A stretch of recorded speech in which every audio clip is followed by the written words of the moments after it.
श्री स्वामी समर्थ.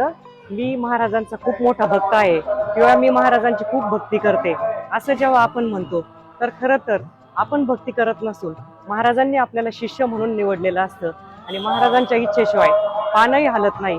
आणि आपण जेव्हा सेवा करत असतो तर आपली पूर्वपुण्याई असते.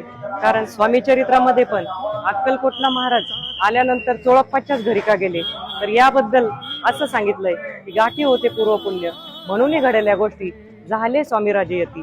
बरेच जण स्वामी समर्थ महाराजांच्या केंद्रापासून मठापासून जातात आणि मनोमन फक्त इच्छा करत असतात की मी जाऊ की नको, मी महाराजांना नमस्कार करू की नको. आणि त्यांना महाराजांचं नखही दिसत नसतं. कारण जोपर्यंत महाराज ठरवत नाही तोपर्यंत तुम्ही त्यांच्या सेवेत येऊ शकत नाही, त्यांच्या दर्शनाला येऊ शकत नाही. आणि आपलं पूर्वजन्मीचं भाग्य असल्याशिवाय आपण स्वामी सेवेकरी होत नाही. म्हणून स्वतःला खूप भाग्यवान समजा की आपण स्वामी सेवेकरी आहोत.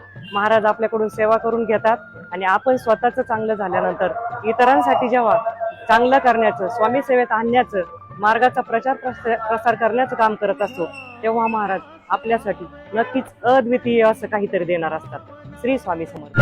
तुझा दास भावे मनी भावना रे, तुझ्या पूजनाची मनोका